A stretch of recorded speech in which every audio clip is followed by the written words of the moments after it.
పాద సన్నిధికి కృపామయ యేసయ్యా నీ ప్రేమ కనుగొనుచు దేవా నివచితిని నీ ప్రేమ కనుగొనుచు దేవా నివచితిని ప్రార్థించమంటివి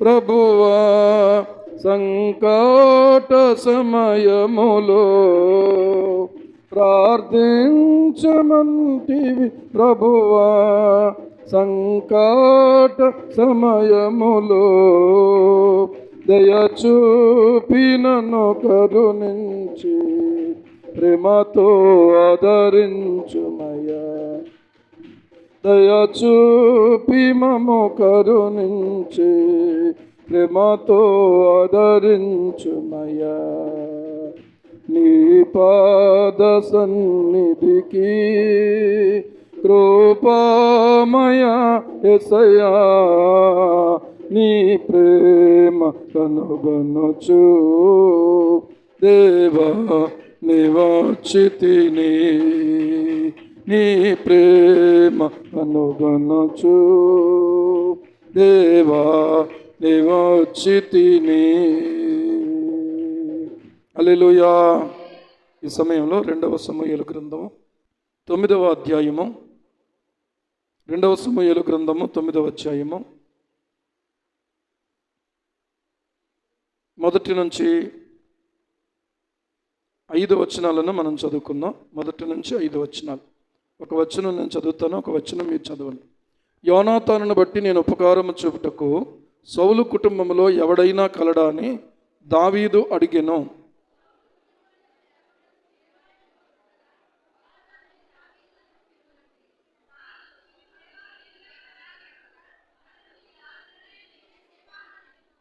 రాజు యెహోవా నాకు దయ చూపినట్లుగా నేను ఉపకారము చేయుటకు సౌలు కుటుంబంలో ఎవడైనా నొకడు శేషించి ఉన్నాడా అని అతను అడుగుగా సీబా యోనాతానునకు కుంటికాళ్ళు గల కుమారుడు ఒకడు ఉన్నాడని రాజుతో మనవి చేసెను.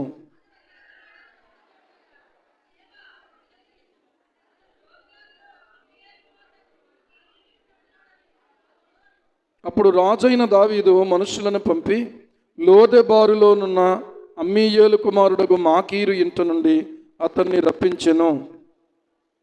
13వ వచనం మనందరూ కలిసి చదువుదాం. మెఫీబోషెతు యెరూషలేములో కాపురం ఉండి సదాకాలము రాజు బల్ల యొద్ద భోజనము చేయుచుండెను. అతని కాళ్ళు రెండును కుంటివి. చిన్న మాట ప్రార్థన చేద్దాం. పరిశుద్ధుడైన మా తండ్రి, ఘనమైనటువంటి మా దేవా, నీ పరిశుద్ధ నామానికి మహిమను చెల్లిస్తున్నాం. మీరు మమ్మల్ని ప్రేమించి మాకు మరొక అయినా పునరుద్ధాన దినం మాకు ఇచ్చినందుకు స్తోత్రాలు చెల్లిస్తున్నామయ్యా. మేము ఏ పార్టీ వారు నాయనా, మమ్మల్ని ఎంతగానో మీరు ప్రేమిస్తున్నారో మాటి మాటికి బలపరుస్తూ తండ్రి మాకు సహాయపడుతూ మమ్మల్ని మీరు నాయనా ప్రేమతోనైనా ఆదుకుంటూ ఆదరిస్తూ ఆయన నడిపిస్తున్న విధానం బట్టి నీకు వందనాలు చెల్లిస్తున్నాం. ఈ సమయంలో ఈ వాక్య భాగాన్ని మీరు దీవించండి. ఈ వాక్యములో నుండి మాతో కూడా మీరు మాట్లాడండి ప్రభువా. అయినా మా జీవితాలు ఏమాత్రము ప్రభువా ఎంతటి వారు మా ప్రభువా మేము, నీవు మా తండ్రి మా ఎడల అత్యంత కృపను చూపుతున్నావు. నీకు స్తోత్రం చెల్లిస్తున్నాం. లోకములో నుండి పాపములో నుండి సాతాను యొక్క అధికారములో నుండి మమ్మల్ని విడిపించి ప్రభువా మమ్మలను స్వతంత్రులుగా మీరు చేసినందుకు వందనాలు తండ్రి. నీ ఆత్మచేత మమ్మలను బలపరుస్తూ మమ్మల్ని నింపుతూ నడిపిస్తున్న నీ ప్రేమకై వందనాలు చెల్లిస్తున్నాం.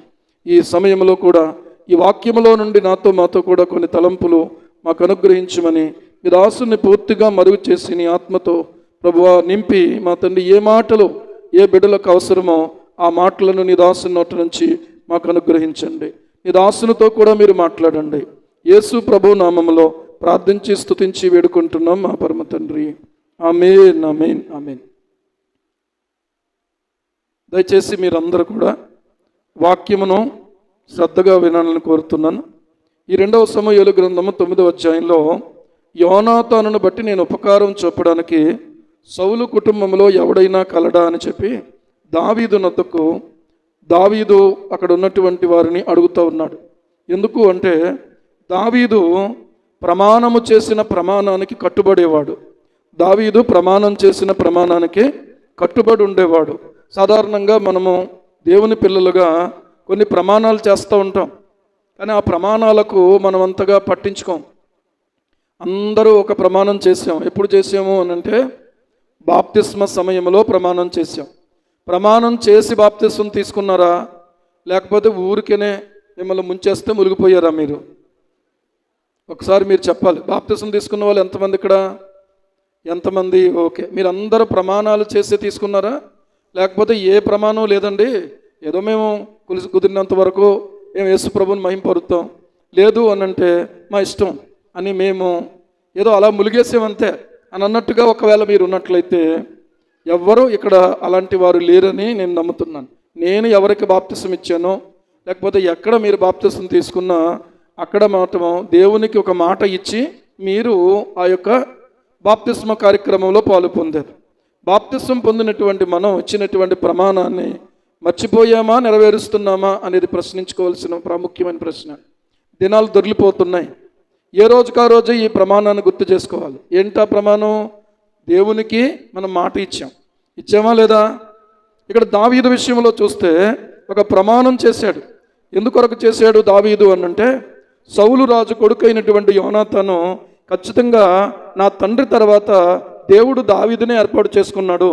దావీదు సుబుద్ధి కలిగినటువంటి వాడు, దావీదు దేవుని యందు భయభక్తులు కలిగినటువంటి వాడు, దావీదు అన్ని విధాలుగా సరిపోయినటువంటి వాడు, దేవుడు ఏర్పాటు చేసుకున్నాడు గనక నా తండ్రి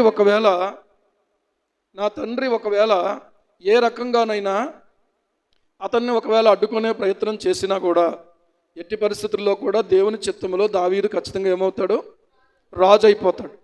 సౌలు యొక్క ఉద్దేశం ఏంటంటే అతడు రాజు కాకూడదని. మనుషులు తమ ఇష్టాన్ని బట్టి ఒకరిని రాజుగా చేయాలనుకుంటారు, ఒకరిని రాజుగా ఉండడానికి వీళ్ళ ఇష్టపడతారు, కొంతమంది ఇష్టపడరు అని ఇక్కడ విషయాన్ని గమనించినట్లయితే సౌలు రాజుకేమో ఇష్టం లేదు దావీదును రాజుగా దేవుడు చేయటం సౌలుకి ఇష్టం లేదు. రెండవది ఏంటంటే యోనాతాను విషయంలో, తన కుమారుడైనటువంటి యోనాతాను విషయంలో చూస్తే యోనాతాను తండ్రి అయినటువంటి సౌలుకు భిన్నంగా ఆలోచిస్తూ ఉన్నాడు. ఎందుకో తెలుసా? దావీదు మీద ఉన్నటువంటి దేవుని చిత్తాన్ని గుర్తించినటువంటి వాడు యోనాతాను. దావీదు మీద ఉన్నటువంటి దేవుని చిత్తాన్ని గౌరవించిన వాడు యోనాతాను.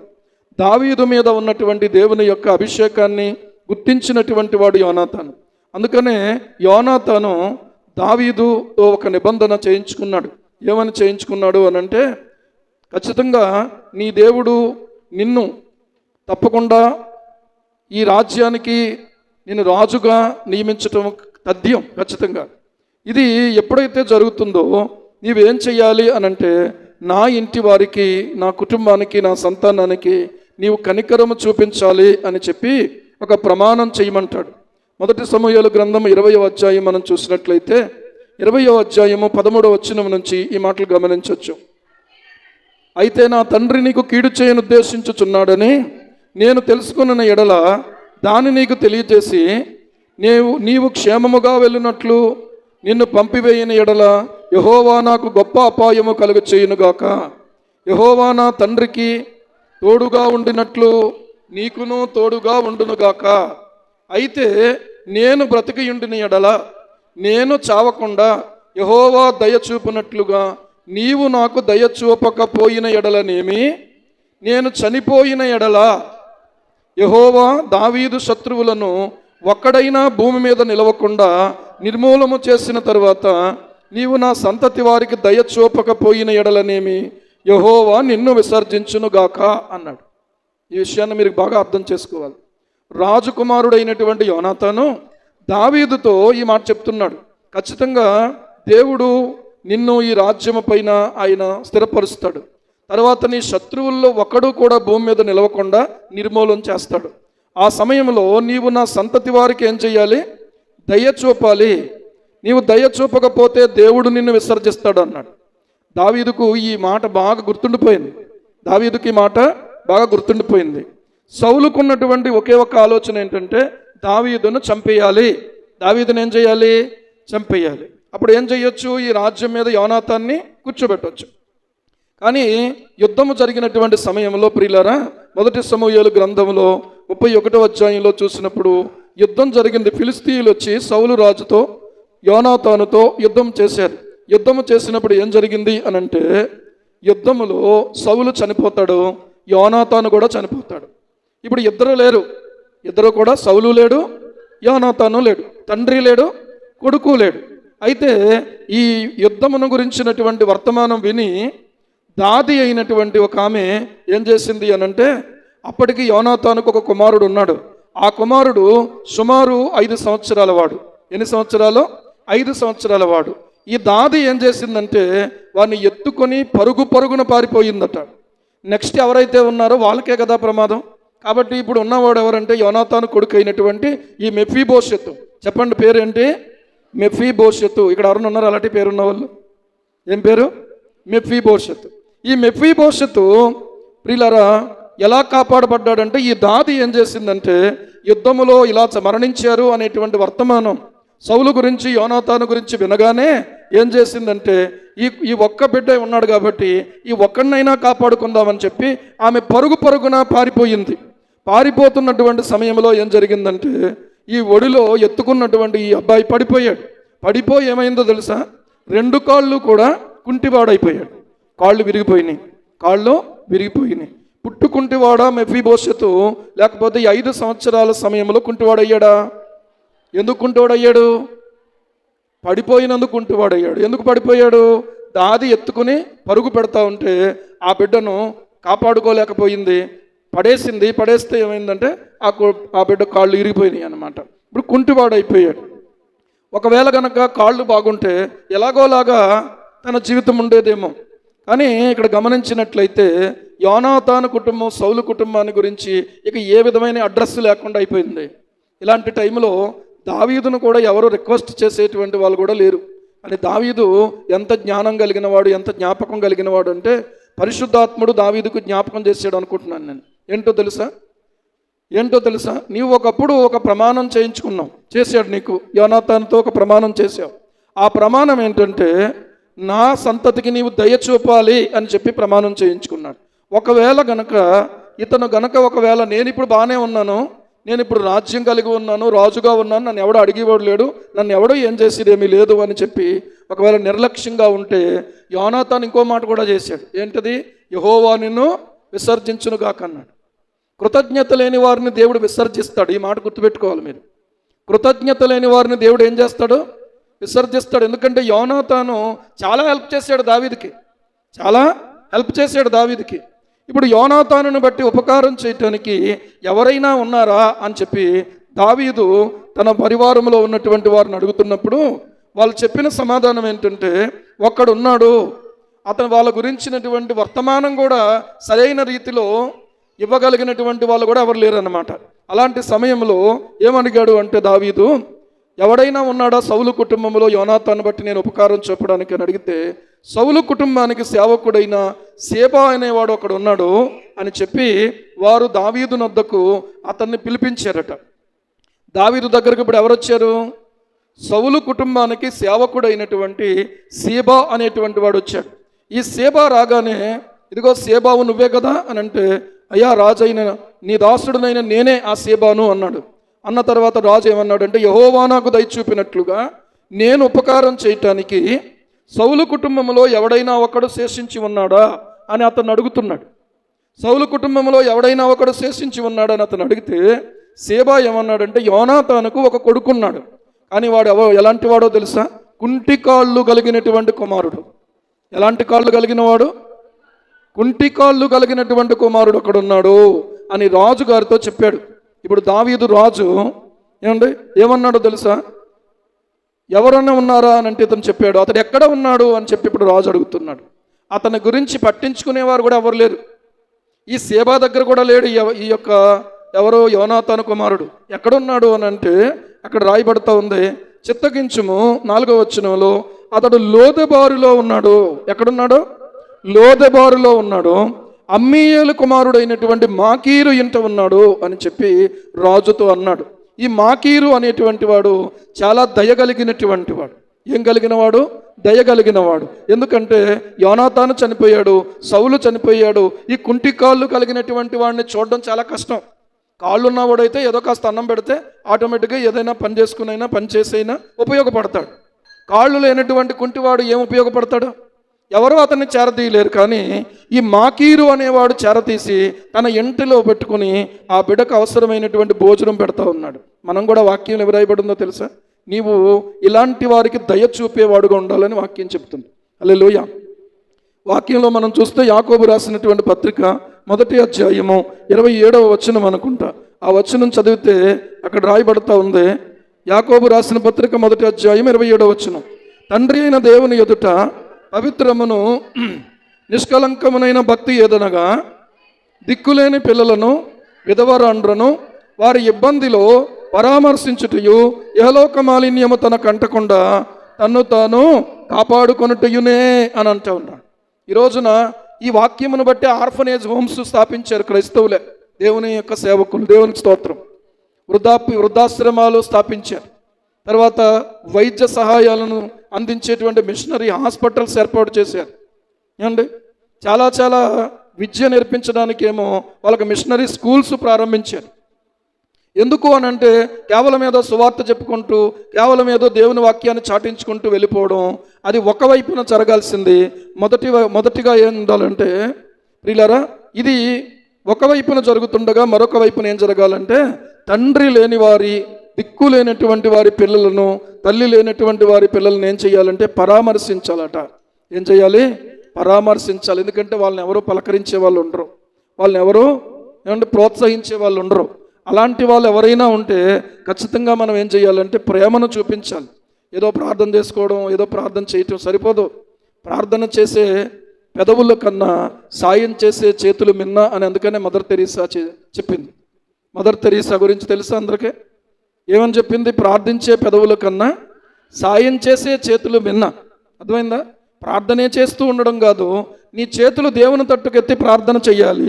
నీ గుప్పిలు విప్పి నీ చేతులు చాపి ఇతరులకు, నీవు అలాంటి స్థితిలో ఉన్న వారికి సహాయపడాలి. అంగహీనులకు సహాయపడాలి, దిక్కులేని వారికి సహాయపడాలి, పేదలకు సహాయపడాలి. ప్రియులారా, వాళ్ళను మనం తిట్టడం కానీ వాళ్ళను మనం తక్కువ చేయటం కానీ చేయకూడదు. ఈ మాకీరు అనేటువంటి వాడు దయ చూపించాడు. కొంతకాలం మట్టుకు అబ్బాయి నా దగ్గర ఉంది కానీ నీకే భయము లేదు, నాన్న లేడని లేకపోతే తాత లేడని లేకపోతే నా బ్రతికిలాగా అయిపోయిందని ఏం బాధపడొద్దు అని చెప్పి కొంతకాలం మట్టుకు మాకీరు తన ఇంట చేర్చుకున్నాడు. అయినా కూడా అక్కడ కూడా ఒకవేళ అతను ఉన్నటువంటి స్థితిలో మరి ఎలాంటి ఇబ్బందులు, ఎలాంటి పరిస్థితులు ఎదుర్కొన్నాడో తెలియదు. తిండంటే పెట్టి అవసరమైనటువంటి పడకనైతే చూపించవచ్చు, కానీ ప్రేమను చూపించటం, ఆదరించటం అనేది ప్రియులారా అన్ని సమయాల్లో కూడా సాధ్యం కాదు. కానీ ఇక్కడ ఒక విషయాన్ని జ్ఞాపకం చేసుకుందాం.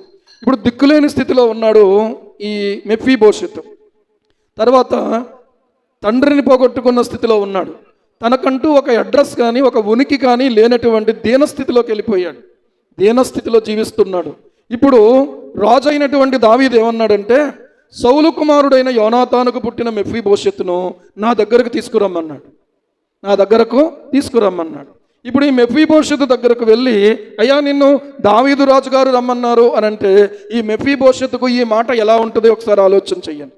ఈ మెఫీబోషెతుకు సువార్త ఇదే. దేవునికి స్తోత్రం. ఎందుకో తెలుసా?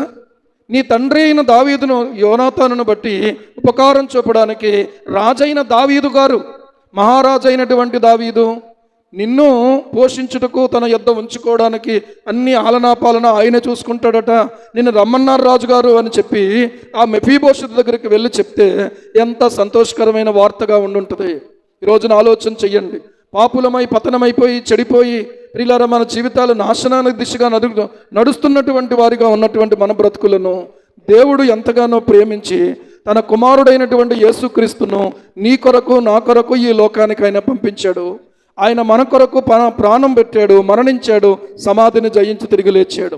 ఈ సువార్త నీ దాకా నా దాకా రాగా ఈ గొప్ప ఆదరణ పొందుకున్నటువంటి మనము ఎంత ధన్యులమో, ఎంత భాగ్యవంతులమో ఒకసారి మనం ఆలోచన చేయాలి. మెఫీబోషెతు అయ్యో పాపం అనుకుంటాం మనం. మన స్థితి కూడా అంతే ఏమండి. కాళ్ళు బాగా ఉండొచ్చు, కళ్ళు బాగా ఉండొచ్చు, తల బాగా ఉండొచ్చు, డ్రెస్ కోడ్ బాగా ఉండొచ్చు, ఇల్లు బాగా ఉండొచ్చు, చదువు బాగా ఉండొచ్చు, లేకపోతే మనకున్న సౌకర్యాలు ఎన్నో ఉండొచ్చు. కానీ పాపములో బ్రతుకుతున్నటువంటి మన జీవితాలు ప్రియులారా దేవుని దృష్టికి ఒక అవిటి జీవితాలే. ఎలాంటి జీవితాలు? అవిటి జీవితం మంది. అర్థమవుతుందా? అవిటి జీవితంలో ఉన్నటువంటి మనకి ప్రియులారా విమోచించి మనలను కడిగి శుద్ధి చేసి ఆయన యొద్ద ఉంచుకోవడానికి ఆయన ఇష్టపడినటువంటి ఆయన ప్రేమను ఏమని వర్ణించగలమో ఒకసారి ఆలోచన చెయ్యండి. అర్థమైందా? అందుకనే ఒక పాటలో అంటాడు భక్తుడు, ఘనమైన ప్రేమకు వెలలేని త్యాగముకు, ఘనమైన ఆ ప్రేమకు వెలలేని త్యాగముకు ఏమిత్తును నేనేమివ్వగలను.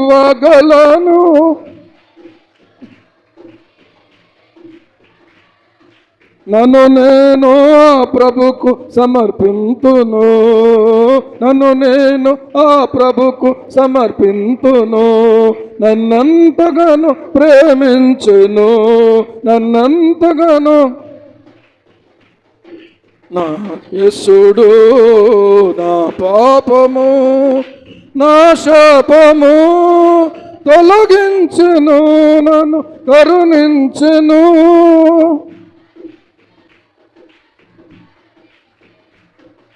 వర్ణించగలేను ఆ ప్రభువును. హల్లెలూయా. ఆలోచన చెయ్యండి, ఎంత ప్రేమ చూపించాడంటే లోకములో నుండి, పాపములో నుండి, ఆ భయంకరమైనటువంటి జీవితంలో నుండి మనల్ని విడిపించి తన కుమారుడైన యేసుక్రీస్తు యొక్క పవిత్రమైన రక్తముతో కడిగి ఆయన ఆత్మను మనకిచ్చి, ఆయన వాక్యాన్ని మనకిచ్చి, ఆయన సన్నిధి భాగ్యాన్ని మనకు కలుగు చేశాడు. ఇప్పుడు ఈ మెఫీబోషెతుకు ఏం దొరికిందో తెలుసా? దావీదు యొక్క సముఖములో ఉండే భాగ్యం దొరికింది. ఈరోజు మనకు దొరికిన భాగ్యము ఆ భాగ్యంతో పోల్చుకుంటే ఎన్నో కోటి రెట్లు ఎక్కువ. దేవునికి స్తోత్రం. ఏమంటే మానవ మాతృడైనటువంటి దావీదు దయ చూపిస్తే అంత గొప్పగా అనిపిస్తే మహాదేవుని యొక్క దయను పొందినటువంటి వారిగా మనం ఎంత భాగ్యవంతులం అయ్యామనేది ఒక్కసారి మీరు టాలీ చేసుకుని చూసుకోండి. లోదెబారు అనేటువంటి స్థలము, లోదెబారు అనంటే అర్థం ఏంటంటే నిర్జీవమైనటువంటి స్థలం. ఎలాంటి స్థలం అది? నిర్జీవమైనటువంటి స్థలం, జీవము లేనటువంటి స్థలం, సారము లేనటువంటి స్థలం, ఆదరణ లేనటువంటి స్థలము, దిక్కులేని స్థితి అని. ఇప్పుడు అక్కడ నుంచి ఎక్కడికి వచ్చాడంటే జీవము కలిగినటువంటి దేవుని యొక్క సముఖానికి వచ్చాం మనం. హల్లెలూయా. ఈరోజున ఆలోచన చెయ్యండి, ఎక్కడికి వచ్చాం మనము? జీవము కలిగినటువంటి దేవుని సముఖానికి వచ్చాం. అక్కడ మనకి ఏం దొరికింది? అక్కడ దుఃఖముతో ఉన్నటువంటి మనకు ప్రియులారా ఇక్కడ మనకు ఏం దొరికిందో చూడండి. దేవుని వాక్యములో నుంచి ఒక మాట మీకు చూపించాలని ఆశపడుతున్నాను. ఏమి దొరికిందో ఒకసారి మీరు చూస్తే 42వ కీర్తన 43వ కీర్తన 43వ కీర్తన 4వ చరణం చూడండి. అప్పుడు నేను దేవుని బలిపీఠమునందుకు నాకు ఆనంద సంతోషములు కలుగజేయు దేవుని యొద్దకు చేరుదును అని అన్నాడు. ఏమి కలుగజేసి దేవుని బలిపీఠమునొద్దకు? రెండవది ఏంటంటే ఆనంద సంతోషములు కలుగచేసే దేవుని సన్నిధి యొద్దకు నేను చేరుదును అన్నాడు. ఎక్కడి నుంచి ఎక్కడికి వచ్చామో మనం నిజమైన ఆనందం కోసం ప్రియులారా మనం వెతికాం, కానీ ఆ ఆనందం ఆయన దగ్గరే మనకు దొరికింది. నిజమైన సంతోషం కోసం మనం వెతుకుతున్నాము, అది ఎక్కడ దొరకదు. డబ్బులో దొరకదు, స్త్రీలో దొరకదు, పురుషుల్లో దొరకదు, చాటింగ్లో దొరకదు, డేటింగ్లో దొరకదు, అపవిత్రమైన వాటిలో ఎక్కడా దొరకదు, ఎక్కడ ఏ చోట కూడా దొరకదు, ఫ్రెండ్షిప్లో దొరకదు. నిజంగా చాలా ఆనందంగా కనపడతారు, తర్వాత చూస్తే మొత్తం అన్నీ ఆరిపోయి ఏమండి మొత్తం వెలవెలపోయినట్టు అయిపోతారు. ఒక ఫ్రెండ్ అని నమ్మి ప్రియులారా ఎంతోమంది మోసపోయినటువంటి వాళ్ళు ఉన్నారు. దేవుని యొక్క సన్నిధిలో దొరికే ఆనందాన్ని అనుభవించి ప్రియులారా మనము భాగ్యవంతులుగా మనము మన జీవితాన్ని కొనసాగించుకోవాలి. ఎలాంటి స్థితిలో ఉన్నావో నీవు, ఎలాంటి ఆలోచనలో ఉన్నావో నీవు, ఎక్కడున్నావో నీవు, ఏ ఆలోచనలో ఉన్నావో, ఏ తలంపుల్లో ఉన్నావో, ఎవరితో ఉన్నావో అక్కడ నుండి ఒకసారి ఆలోచించి ఎక్కడ నుంచి ఎక్కడికి మనల్ని తీసుకొచ్చాడంటే నిర్జీవ స్థలములో ఉన్నటువంటి మనల్ని జీవము కలిగిన ఆయన సన్నిధిలోకి తీసుకొచ్చాడు. దేవునికి స్తోత్రం. ఇప్పుడు ఆయన మాటలు జీవము కలిగిన మాటలు, ఆ మాటలు మనకు దొరికినాయి. యోహాను సువార్త 6వ అధ్యాయము, యోహాను సువార్త 6వ అధ్యాయము ప్రియులారా దయచేసి 63వ వచనాన్ని చూస్తే పేతురు గారు ఈ మాట అంటున్నాడు. 68వ వచనం 68. సీమోను పేతురు, ప్రభువా ఎవని యొద్దకు వెళ్ళుదుము? నీవే నిత్య జీవపు మాటలు గలవాడవు, నీవే దేవుని పరిశుద్ధుడవని మేము విశ్వసించి ఎరిగి ఉన్నామని ఆయనతో చెప్పాను. ఇప్పుడు మనం వింటున్నటువంటి మాటలు యేసయ్య మాటలు, దేవుని వాక్యములో ఉన్నటువంటి మాటలు ఎలాంటి మాటలు అంటే జీవపు మాటలు. ఎలాంటి మాటలు? జీవపు మాటలు. ఈ మాటలు చదివితే, ఈ మాటలు ధ్యానం చేస్తే, ఈ మాటలతో మనం బ్రతికిపోతాం. మీరు నా మాట వింటే మీరు ఏమవుతారన్నారో తెలుసా? బ్రతుకుతారు అన్నాడు. మీరు నా మాట వింటే మీరు బ్రతుకుతురు అన్నాడు. ఈ మాట దొరికింది మనకు, జీవపు మాటలు దొరికినాయి. పిల్లరా, ఆలోచన చేద్దాం. ఈ మాటలో జీవము లేనటువంటి స్థితిలో ఉన్నటువంటి మనకు జీవాన్ని ఇచ్చాడు ఆయన. జీవము కలిగిన ఆయన సన్నిధి ఇచ్చాడు మనకి, ఆయన వాక్యం ఇచ్చాడు. ఇంకొకటి కూడా చెప్తాను ఏంటంటే, ఎవరైతే ఆయన యందు విశ్వాసం ఉంచుతారో వాని కడుపులో నుండి ఏం పారుతాయటంటే జీవజల నదులు పారుతాయంట. ఈ మాట లేఖనాలలో సామెతల గ్రంథము 4వ అధ్యాయంలో చూస్తే ప్రియులారా ఆ మాట కనబడుతుంది. మనం చూద్దాం ఒకసారి. సామెతలు 4వ అధ్యాయము 23వ వచనం. నీ హృదయములో నుండి జీవధారలు బయలుదేరును, కాబట్టి అన్నిటికంటే ముఖ్యముగా నీ హృదయమును భద్రముగా కాపాడుకొనమన్నాడు. ఈ వాక్యాన్ని నువ్వు ధ్యానం చేస్తూ, ఈ వాక్యాన్ని నువ్వు నెమరు వేసుకుంటూ, ఈ వాక్యాన్ని నీవు గనక ఒకవేళ ధ్యానం చేస్తున్నప్పుడు నీలోనికి ఏం ప్రవహిస్తుందంటే జీవం ప్రవహిస్తుంది. జీవము దొరికే చోట్లో ఉన్నప్పుడు మనం ఈ చోటును విడిచి బయటికెళ్ళి నిర్జీవమైనటువంటి ఆ స్థలాల్లో మళ్ళీ మనం సంచరించకూడదు. నిర్జీవమైన వ్యక్తులతోటి మళ్ళీ మనం సమయాన్ని గడపకూడదు. నిర్జీవమైనటువంటి ఆలోచనలు కలిగినటువంటి వాళ్ళతోటి మనం ఏకీభవించకూడదు. ప్రియులారా, ఎక్కడనే మన జీవితం ఉండాలి, ఎక్కడనే మన జీవితం అయిపోవాలి. దేవునికి స్తోత్రం కలుగును గాక. నా మట్టుకైతే బ్రతుకుట క్రీస్తే, చావైతే లాభము. ఎక్కడుందా మాట? ఫిలిప్పీ 1:21 ఉంది. కనుక ఆయనలో జీవించడానికి, ఆయన కొరకు జీవించడానికి మన జీవితాల్లో మనకింత భాగ్యం దొరికింది. ఈ భాగ్యాన్ని మనం ఏం చేయాలంటే ప్రియులారా కాపాడుకోవాలి. ఈ భాగ్యాన్ని విడిచి మనము వేరొక రీతిగా పరుగులు పెట్టకూడదు. మనం చెప్పాను కదా, ఒక శైవ సేవకుడు ఇలా చెప్పారు. ఏమనంటే, ఒక గొప్ప బహుమానాన్ని ఇవ్వడానికి ఒక పరుగు పందాన్ని ఏర్పాటు చేశారట ఒక ఊరిలో. ఆ పరుగు పందెంలో అందరూ పరుగెత్తుతున్నారు. అందరూ పరుగెత్తుతూ ఉండగా ఒక అమ్మాయి అందరికంటే ముందు చాలా వడివడిగా పరుగులు పెడుతుందట. ఖచ్చితంగా ఈ అమ్మాయే ఆ ప్రైజ్ పొందుకుంటుంది అన్నంత నమ్మకంగా ఉందన్నమాట. నేనే, అందరూ వెనకాల ఉన్నారు, ఈ అమ్మాయి ముందు ఉంది. ఈ అమ్మాయి పరుగు పెడుతూ ఉంది. పరుగు పెడుతూ ఉండగా ఆ మైదానంలో, ఆ గ్రౌండ్లో ప్రియులారా ఒక మంచి దగదగా మెరుస్తున్నటువంటి ఒక బంగారపు వస్తువు కనబడిందట. ఏం కనపడింది? బంగారపు వస్తువు కనబడింది. వెంటనే తన పరుగు ఆపి అక్కడ ఇలా వంగుని ఆ బంగారపు వస్తువుని తీసుకోవడానికి వంగినటువంటి సమయంలో వెనకాల పరుగెత్తుతూ వస్తున్నటువంటి వాళ్ళు ఆమె ఎందుకు వంగిందో అని ఆమె మీద పడిపోయారు. అందరూ ఆమె మీద పడిపోతే ఏమండి, ఆమె చచ్చిపోయింది. అందుకే ఆ అమ్మాయి ఏమైపోయింది? చనిపోయింది. వీళ్ళందరినీ పైకి తీసి ఆ అమ్మాయిని తీసేటప్పటికి ఆ అమ్మాయి చేతిలో ఒక చైన్ ఉంది. దీనికోసమే ఈ అమ్మాయి పరిగెత్తింది అని చెప్పి ఆ చైన్ చూసేటప్పటికి ఆ చైన్ ఎలాంటి చైన్ అంటే అది రోల్డ్ గోల్డ్ చైన్ అంట. ఏ చైన్ అది? రోల్డ్ గోల్డ్ చైన్ కోసమే ప్రాణం పోగొట్టుకుంది అమ్మాయి. బంగారం అనుకుని. ఈ రోజున గమనించండి ప్రియులారా, ఎంతోమంది మన జీవితాల్లో, మన బ్రతుకుల్లో దేవుడు ఉన్నతమైన వాటిని మనకి ఇవ్వాలనుకుంటున్నాడు, గొప్ప వాటిని మనకి ఇవ్వాలనుకుంటున్నాడు, శ్రేష్టమైన వాటిని మనకి ఇవ్వాలనుకుంటున్నాడు. శ్రేష్టమైనటువంటి వాటిని ఇవ్వాలనుకున్న దేవుని వైపు చూస్తూ పరుగు ప్రారంభించాం, యాత్ర ప్రారంభించాం. ఏమండి, మనము మన యొక్క పరుగును కొనసాగిస్తున్నటువంటి సమయంలో ఏదో మనకు అందంగా కనిపించింది, మంచిగా కనిపించింది, రమ్యముగా కనిపించింది.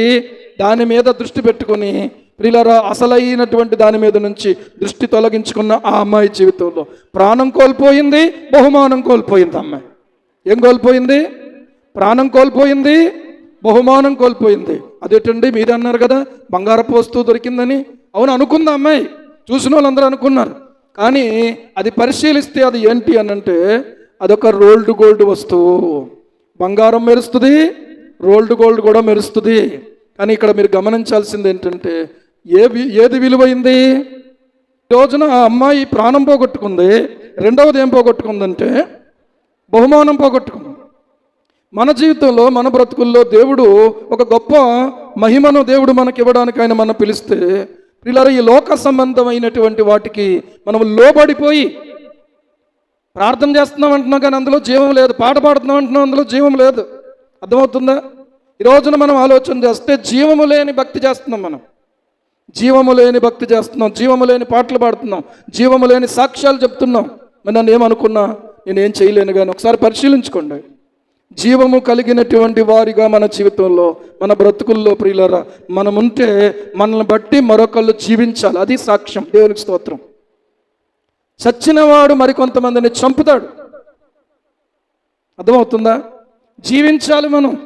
మీరు ఎలా చెప్పగలరండి పాస్టర్ గారు అంటే, ప్రకటన గ్రంథము 3వ అధ్యాయము మనం చూసినట్లయితే, ప్రకటన గ్రంథము 3వ అధ్యాయంలో చూసినట్లయితే ఒక మాట చెప్తున్నాడు. ఏంటంటే, ప్రకటన 3వ అధ్యాయము 3వ అధ్యాయము 1వ వచనం చూడండి. 7 నక్షత్రములను దేవుని 7 ఆత్మలను గలవాడు చెప్పు సంగతులు ఏమనగా, నీ క్రియలను నేను ఎరుగుదును. ఏమనగా, జీవించుచున్నావన్న పేరు మాత్రమున్నది కానీ నువ్వు మృతుడివే. ఆ అమ్మాయి నిజంగా చచ్చిపోయింది, మనం ఆత్మీయంగా చచ్చిపోయామేమో. బహుమానం మీద నుంచి మన దృష్టి తొలగిపోయింది. దేవుడిచ్చే బహుమానం కోసం చూడట్లేదు, మనుషులు ఇచ్చే ప్రియులారా వాటి కోసం వీటి కోసం చూసే మనసు వచ్చేసింది మనకి. ఒకవేళ అక్కడ మనం లేవనుకోండి, అరే అనవసరంగా పోగొట్టేసుకున్నాను నేను. మరి కనీసం ఒక ఫోన్ అన్నా చేయపోయాడు వెంకటరమణ. ఒక్క ఫోన్ చేస్తే టక్కమని వచ్చి వాలిపోదును కదా, కారు వేసుకుని వచ్చి అండి వాలిపోదును కదా అని ఒక రకమైనటువంటి మనస్సులో ఏమంటే ఒక అసంతృప్తి. అరే అనవసరం పోగొట్టి సుదర్శన్ కనీసం నువ్వన్నా చెప్పొద్దయ్యా నాకు అంటాం కదా. ఒక అసంతృప్తికి లోనైపోతున్నాం. ఏమండి, మనుషులు ఇచ్చేది ఎంతండి, దేవుడు ఇవ్వాలి, మన అవసరత తీరాలి అనుకుని నిలబడినటువంటి వారు నిజంగా పూర్ణంగా అలాంటి నమ్మకం కలిగిన వారుగా ఎంతమంది ఉన్నాం? ఒకసారి ఆలోచన చేయండి. వాళ్ళు ఇచ్చేది ఏదైనా ఒకవేళ మనం మిస్ అయిపోతే, అక్కడికి పెళ్ళికి వెళ్ళాం, అక్కడ ఏదో ఇస్తున్నారు అందరూ ఓ పక్కనే, అదేంటి మీరు తీసుకోలేదా? నేను వెళ్ళలేదండి అలాగా, కనీసం మీరైనా చెప్పొద్దు నాకు. ఎంత ఫీల్ అయిపోతామో. ఆ తెర చూసేటప్పుడు కాదు ఒక 200 300 ఉంటుంది, మనమేమో 200 300 కాదు 500 ఖర్చు పెట్టుకుని పెళ్ళికి వెళ్తాం. ఏమండి, తీరా అక్కడ ఇచ్చేది 200 కోసమో 150 కోసమో ఎంత కక్కుర్తి పడిపోతామో. అనవసరంగా పోగొట్టేసుకున్నాను.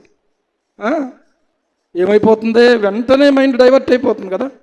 ఏమండి, ఆయన ఇచ్చేటువంటి ఆ బహుమానం మీద నుంచి దృష్టి తొలగిపోతున్నటువంటి విషయాలు ఏవైతే ఉన్నాయో ఈ రోజున మనము మరలా నిర్జీవ స్థితిలో నుంచి జీవపు స్థితిలోకి తీసుకొస్తే, మళ్ళీ జీవములో ఉన్నటువంటి మనము నిర్జీవములోనికి వెళ్ళిపోకుండా మనల్ని మనమే మేలుకొలుపుకోవాల్సిన అవసరం ఉంది. నిద్రించుచున్న నీవు మేలుకొనమన్నాడు. అందుకనే ఇవేం చెయ్యి, మేలుకో. ఏమండి, ఈరోజున ఆలోచన చెయ్యండి. మన జీవితంలో మన బ్రతుకుల్లో నేను కూడా ఒక్కొక్కసారి అలాగ ఆలోచించిన సందర్భాల్లో, అరే ప్రభువా, ఈ మనసు పోలేదేంటి నాకు, ఈ ఆలోచన పోలేదేంటి నాకు, ఈ తలంపు ఎందుకు ఇంత కలవర పెడతా ఉంది? ఏమండి, ఆయన ఇచ్చేది ఎంత ఘనమైనదో ఆయన మనకిస్తూ ఉన్నాడు. ఈరోజున ఆలోచన చెయ్యండి. ఆయన బల్ల దగ్గర భోజనం చేస్తున్నాము, యేసు ప్రభువారు ఆయన శరీరాన్ని ఆయన రక్తాన్ని పానముగా ఆహారంగా మనకిచ్చాడు. దేవునికి స్తోత్రం. జీవాహారమైన యేసయ్యను తింటున్నాం. కానీ మనం ఏమనుకుంటున్నాం తెలుసా? ఆ ఫీలింగ్ మనకు రావట్లేదు. ఆ ఫీలింగ్ లేకపోతే ఆ యొక్క ఆలోచన మనకు రావట్లేదు. నిజంగా ఆలోచిస్తే ఎంత భాగ్యం ఇచ్చావు నాయనా, నీతో కలిసి నీతో కలిసి నీతో భోజనం చేసే భాగ్యం మాకు ఇచ్చావు. నీకు స్తోత్రం. నీ బల్ల యొద్ద మెఫీబోషెతుకు దొరికిన భాగ్యం ఏంటో తెలుసా? అతడు బ్రతుకు దినములన్నిటా కూడా ఏం చేయడానికి, దావీదు గారి యొక్క బల్ల యొద్ద భోజనం చేశాడు. దావీదు గారి యొక్క బల్ల యొద్ద అంటే దావీదు ఒకవైపున కూర్చుంటే మెఫీబోషెతు ఆయన పక్కన కూర్చుని భోజనం చేస్తున్నాడు. దేవునికి స్తోత్రం. మన వాళ్ళు ఏంటంటే అలాంటి ఏమన్నా ఒకవేళ అవకాశం వచ్చింది అనుకోండి, ఎన్నో ఫేస్బుక్లో ఫోటో అండి, చూడండి నేను ఎంత దయగలిగిన ఉన్నాను, నేను ఎంత ఇదో నేను ఎంత ఉదార స్వభావం ఉన్నది అని చెప్పి చూపించుకోవడానికి వెంటనే ఫోటో వెంటనే అప్లోడ్ చేసేయడమే. కానీ దావీదు నిజంగా కరుణ చూపించాడు. ఒక్కరోజు కాదు దావీదు చూపించింది. దావీదు తన బల్ల యొద్ద భోజనం చేసే అవకాశాన్ని ఇచ్చినప్పుడు ఏమండి, యోనాతాను ఒక పగల తన పక్కన కూర్చుంటే ఎలా ఫీల్ అవుతాడో దావీదు అలా ఫీల్ అయ్యాడు అనుకుంటున్నాను నేను. దేవునికి స్తోత్రం. ఎందుకంటే యోనాతాన్ని బట్టి కదా ఈ మెఫీబోషెతుకు ఆ భాగ్యాన్ని కలుగ చేశాడు. ఈ రోజున మన జీవితంలో కూడా పరమ తండ్రి అయినటువంటి దేవుడు తన కుమారుడైనటువంటి యేసుక్రీస్తు ద్వారా ఈ భాగ్యాన్ని దేవుడు మనకు కలుగ చేస్తే, ఈ భాగ్యాన్ని చాలామంది మనం నిర్లక్ష్యం చేస్తున్న వాళ్ళు ఎక్కువ మంది కనబడతా ఉన్నాం. దయచేసి మీకు ప్రేమతో మనవి చేస్తున్నాను, ఆయన యొద్ద కూర్చునే భాగ్యం దొరికిందంటే ఎంత గొప్ప భాగ్యం. హల్లెలూయా. దావీదు ఏమన్నాడు తెలుసా? 27వ కీర్తనలో ఆ మాట నాకు ఎన్నోసార్లు నా హృదయాన్ని పిల్లలు ఆదరించినట్టు. సామెతల కీర్తనల గ్రంథం 27వ కీర్తన 4వ చరణం చూడండి. యెహోవా యొద్ద ఒక వరము అడిగి తిని దానిని నేను వెతుకుచున్నాను. యెహోవా ప్రసన్నతను చూచుటకును ఆయన ఆలయములో ధ్యానించుటకును నా జీవితకాలం అంతయు యెహోవా మందిరములో నివసింపగోరుచున్నాను అన్నాడు. ఎలాంటి మాట ఆలోచన చేస్తే ఒక్క వరం అడిగాడంట. ఏ వరం అడిగాడు? ప్రభువా రాజ్యం ఎలాగ ఇచ్చావు, ఆ రాజ్యం ఎప్పటికీ నాకు ఉండిపోవాలని అడగట్లేదు. ఏమడుగుతున్నాడు తెలుసా? ఒక్క వరము. ఈ వరమే నీవు నేను అడగాల్సిందే. ఈ వరము కనుక మనం కలిగి ఉంటే ఎంతకంటే మించిన భాగ్యం లేదు. దేవునికి స్తోత్రం. ఏ స్థాయిలోకి వెళ్ళినా, ఎంత ఉన్నతమైన స్థితిలోకి దేవుడు తీసుకెళ్ళినా, దావీదు మళ్ళీ తిరిగి వచ్చి ప్రభువా నీ సన్నిధే నాకు కావాలని కోరుకున్నాడు. ఏమండి, లక్షల మంది ప్రజలు నడిపిస్తున్న మోషే ప్రభువా నీ సన్నిధే నాకు కావాలి, ఒకవేళ నీ సన్నిధి రాకపోతే నన్ను ఇక్కడ నుంచి మమ్మల్ని తీసుకెళ్ళొద్దు నాయనా అన్నాడు. ఏమండి, జనమా సంతృప్తినిచ్చేది దేవుని సన్నిధ. సంపద లేకపోతే సన్నిధ. ఈరోజు సందేశం ఇదే, ఆలోచన చెయ్యండి. సంపద లేకపోతే సన్నిధ. నీకు సంపద కావాలా, సన్నిధి కావాలని అడిగితే ఏమంటావు? వాళ్ళు అప్పులతో ఉన్నానండి బాబు, వాళ్ళు అనారోగ్యాలతో ఇబ్బందులతో పడుతున్నానండి. ఒకళ్ళ తర్వాత ఒకళ్ళండి బాబు. ఒకళ్ళు బాగుందని అమ్మయ్య అనుకుంటప్పుడు ఇంకొకరికి వచ్చేస్తుందండి. ఏం కోరుకుంటున్నాం మనం? ఏమున్నా ఏమి లేకపోయినా దేవా నీ సన్నిధి నాకు ఉండాలి. హల్లెలూయా. నేను ఇందాక సామలకోటలో ఒక మాట అడిగాను. ఎమ్మెల్యే గారు ఒకవేళ ఒక్కరోజు మీ ఇంట్లో ఉంటాను అంటే ఉంచుకునే ఎమ్మెల్యే ఎవరన్నా ఉన్నారా మనల్ని? ఒక్కరోజు అండి మీకోసం ఎంత తిరిగాం, ఎంత ఎండలో నిలబడి ఓటేసాం, జై జై అన్నాం. ఒక్కరోజు మీ ఇంట్లో ఉంచుకుంటారా? గేటు దాకా వెళ్ళి ఏమంటే ఎమ్మెల్యే గారు చెప్పండి ద్వారపూర్ నుంచి వచ్చాను నేను అంటే, ఆగుబాబు నువ్వు ముందేం చేయి, ముందు ఆగు, కంగారు పడుకో, అసలు ఏంటి నీ పని ఏంటి, నీ అవసరత ఏంటి, ఎందుకు అంటే అదేంటండి ఆయన ఇంట్లో ఉండడానికి వచ్చానంటే ఎలా ఉంటుంది? ఎక్కడనే ఉంటుంది ఆ భాగ్యం. ఎవరైనా లోపలికి చేర్చుకుంటారా? యేసయ్య నిన్ను నన్ను చేర్చుకున్నాడు. దేవునికి స్తోత్రం కలుగును గాక. హల్లెలూయా, హల్లెలూయా. నా జీవిత యాత్రలో ప్రభువా నీ పాదమే శరణం, ఈ లోకమునందు నీవు తప్ప వేరే ఆశ్రయం లేదు, ఈ లోకమునందు నీవు తప్ప వేరే ఆశ్రయం లేదు. నా జీవిత యాత్రలో ఈ లోక నటన ఆశలన్నీయు అరగిపోచుండగా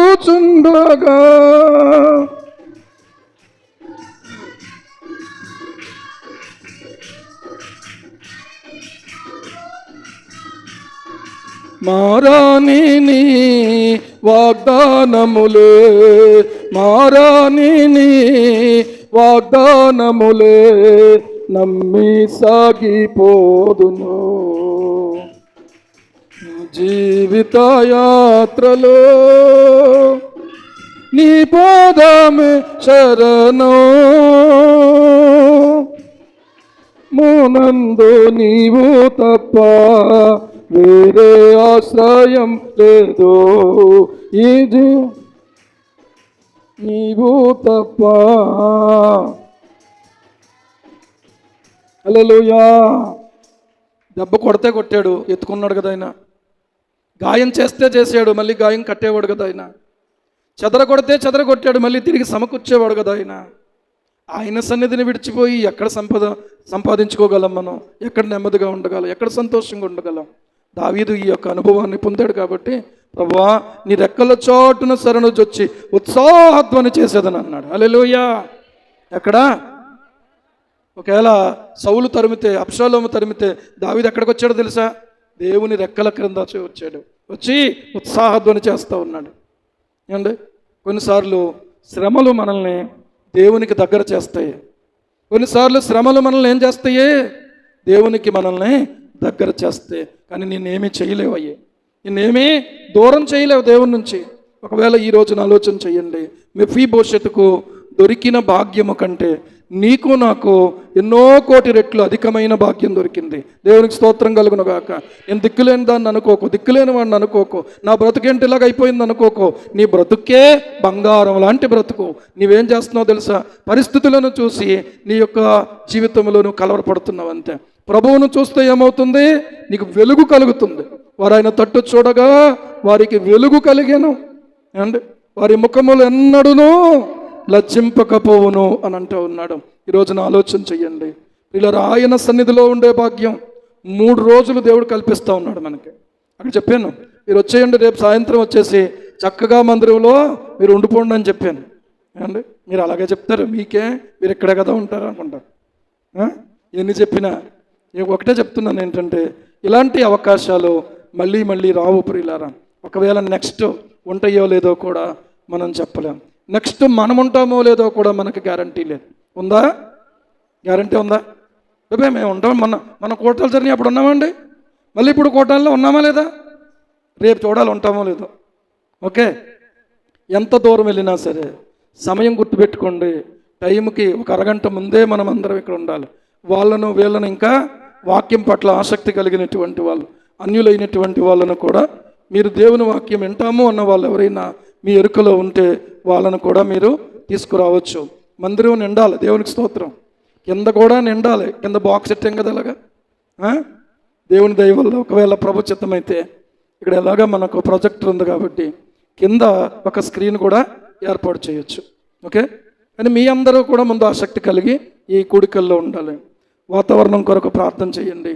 ప్రతి ఒక్కరూ కూడా దేవుని సన్నిధిలో మునుపు పనిని వెళ్ళిపోయాను ప్రభువా, దయచేసి ఈ దినాల్లో మాత్రము నీ సన్నిధి విడవకుండా నేను ఉండడానికి నాకు సహాయం చేయి ప్రభువా. ఏమండి, గంటలు గంటలు రోజులు రోజులు హాస్పిటల్లో గడపాల్సి వస్తుంది మనం కదా. ఏది శ్రేష్టమైంది? దేవుని సన్నిధి శ్రేష్టమైంది. క్రికెట్ శ్రేష్టమైందా? దేవుని సన్నిధి శ్రేష్టమైందా? యవనస్తుల పిల్లలు, దేవుని సన్నిధి శ్రేష్టమైంది. ఓకే, మా జోయబాబు కింద ఉంటాడు కానీ లేచిన వెంటనే ముందు పైకి తీసుకెళ్ళిపోమంటున్నాడు. ఎక్కడికే? చర్చిలోకి. అర్థమైందా? కాబట్టి మనము దేవుని సన్నిధిని ప్రేమిద్దాం.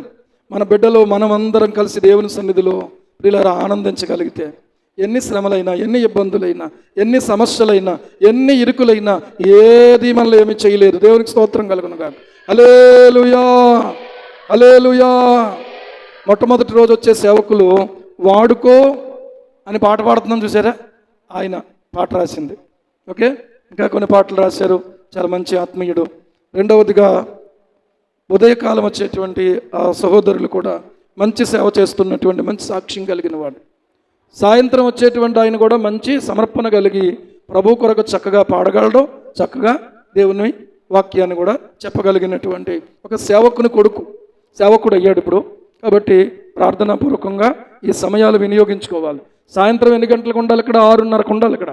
ఓకే, ఉదయం ఎన్ని గంటలకు ఉండాలి? 9:30కు ఉండాలి. అర్థమైందా? మీకు టైమింగ్స్ అర్థమైనయా? రేపు రాత్రి నుంచి మొదలు ఎల్లుండి మధ్యాహ్నం వరకు, ఎల్లుండి కాదు అవతల ఎల్లుండి మధ్యాహ్నం వరకు, సోమ మంగళ బుధవారం మధ్యాహ్నం వరకు. ఓకే, మిమ్మల్ని ఏమీ అడగట్లేదు. నేను అడిగేది ఏంటంటే ఈ 3 రోజుల కూడికలలో మనము బలము పొందుకోవాలి. ఈ 3 రోజుల కూడికలలో మనము దేవుని సన్నిధి అనుభవించాలి. ఈ 3 రోజుల కూడికలలో దేవుని ప్రత్యక్షతను చూడాలి. దావీదు ఏమంటున్నాడు? యెహోవా యొద్ద ఒక వరం అడిగి తిని దానిని నేను వెదుగుతున్నాను, ఆయన ఆలయంలో ధ్యానించడానికి, యెహోవా ప్రసన్నతను చూడడానికి. ఏమండి, నేను నా జీవితకాలం అంతయు నేను కోరిక కలిగి ఉన్నాను అంటూ ఉన్నాడు. ఈరోజు ఆలోచన చేస్తే ఏమంటే ఎన్నోసార్లు దావీదు ఇదే కోరిక వ్యక్తం చేశాడు. కనుక ఈ రోజున ఇదే మనం కూడా అడుగుదాం, ప్రభువా ఈ 3 రోజులు కూడా నీ సన్నిధిలో ఉండడానికి సహాయం చేయను ఆయన. అర్థమైందా? ఏదన్నా ఒకవేళ ఏ పని అయినా సరే దానికి తగినట్టుగా మీరు అడ్జస్ట్ చేసుకోవాలి. ముఖ్యంగా ఎందుకు ఈ టైంలో ఏర్పాటు చేయడం జరిగిందంటే 12వ తారీఖు వరకు కూడా సెలవులు స్కూల్కి. అర్థమైందా? పిల్లలు కూడా చక్కగా దేవుని సన్నిధిలో ఉండడానికి అవకాశం. మళ్ళీ నెక్స్ట్ మనకి అవకాశం ఉంటుందా? పిల్లలకు స్కూళ్ళు మొదలైపోతాయి, కాలేజీలు మొదలైపోతాయి. ముఖాలు చూడండి ఎంత నవ్వుతూ ఉన్నాయో. చక్కగా మా గురించి ఇంతగా ఆలోచించారా పాస్టర్ గారు మీరు? చాలా జాగ్రత్త. ఒక జోకోట్ ఉంటుంది నా దగ్గర, ఈ 3 రోజులు కూడా దగ్గరెట్టుకుంటాను. అర్థమైందా?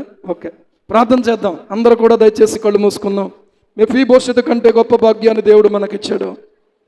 మనం ఏ పాటి వారం ప్రియులరా? ఎన్నిక లేని వారం, తృణీకరించబడిన వారం, దిక్కులేని వారం, విలువ లేని వారం, వెర్రివారము. మనమే మాత్రము గనులం కాదు, మనము చిన్నవారము ప్రియులరా. ఇలాంటి మనలను ఆయన ప్రేమించాడు, ఆయన చేరదీశాడు, రక్షించుకున్నాడు. ఆయన వాక్యాన్ని మనకిచ్చాడు, ఆయన సన్నిధి మనకిచ్చాడు.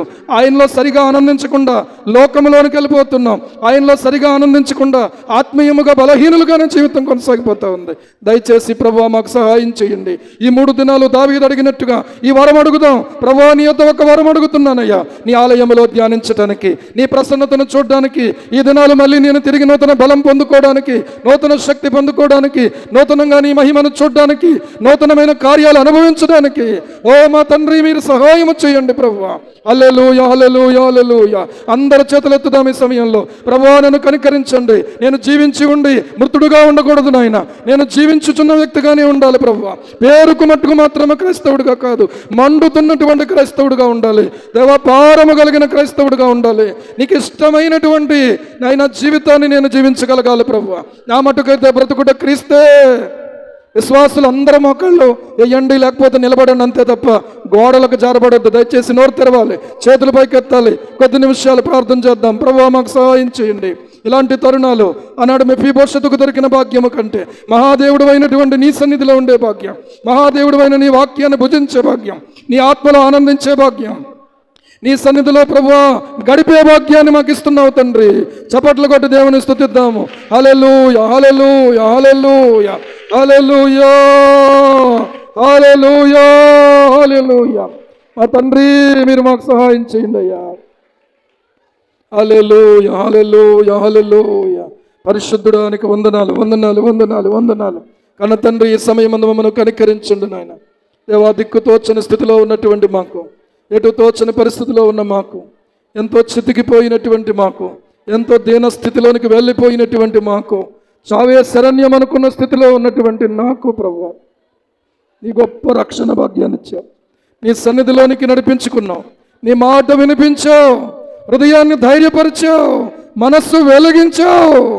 పరిశుద్ధుడా నీ మాట చేత బ్రతికించావు నాయనా. దేవా 87వ సంవత్సరంలో నీ మందిరంలోకే రాకపోయి ఉంటే ఎప్పుడో మట్టికి మన్నైపోయవలసిన జీవితం ప్రభువా ఇది. కానీ ఎంతగా కరుణించావు, ఎంతగా కనికరించావు. వద్దనుకున్న మమ్మల్ని నీవు కావాలనుకున్నావయ్యా. త్రోసివేసినటువంటి మిమ్మల్ని త్రోసివేసిన నన్ను కావాలనుకున్నావయ్యా. అయ్యా చావడానికైనా తెగింపు ఉంది, కానీ నీ వద్దకు వచ్చే మనస్సు లేని స్థితిలో ఉన్న నన్ను నీవు దర్శించావు, ఆదరించావు నాయనా. జ్ఞానం ఇచ్చావు, కన్నులు వెలిగించావు, నీ ఆత్మతో నింపావు నాయనా, రక్షించావు ప్రభువా. నీ కృపను బట్టి మా తండ్రి నీ సేవకు పిలుచుకున్నావు ప్రభువా. కుటుంబముగానైనా నీవు నీ కృపను బట్టి ప్రభువా నీ సేవలో తండ్రి పాత్రలుగా మమ్మల్ని వాడుకుంటున్నందుకు స్తోత్రాలు. నీకు మనసారా స్తుతి చెల్లిస్తున్నాం. ఏది ఏమైనా నీ సన్నిధి మాకు దూరం చేయొద్దు నాయన, నీ కృపను మాకు దూరం చేయొద్దు నాయన. దేవా దేవా సహాయము చేయండి. ఇదిగో ఈ 3 దినాలు నీ వాక్యాన్ని వింటూ, ప్రార్థనలో వింటూ, బ్రతుకులు దిద్దుకుంటూ వచ్చే ప్రతి సేవకునిలో నుండి నీవు ఇచ్చే మాటలను అందుకుంటూ పొందుకుంటూ ప్రభువా చివరి రోజు వరకు కూడా నీ సన్నిధిలో యథార్థముగానైనా గడపడానికి సహాయం చేయండి. యెహోవా కొరకు చూచువారు నూతన బలము పొందుదురు అని మీరు వాగ్దానం చేశారు. ఆ వాగ్దానం అందరి పట్ల నెరవేర్చండి. యేసు ప్రభు నామములో ప్రార్థించి స్తుతించి వేడుకుంటున్నాం మా పరమ తండ్రి, ఆమేన్. మన ప్రభు అయిన యేసుక్రీస్తు కృప, పరమ తండ్రి అయిన దేవుని ప్రేమ, పరిశుద్ధాత్మని సహవాసము ఈ సభలన్నిటిలో కూడా మనకు తోడయ్యండి, మనం నడిపించునుగాక. ఆమేన్. యేసు రక్తం చే. ఆమేన్. కానుకల పాట పాడదాం, పర్లేదు.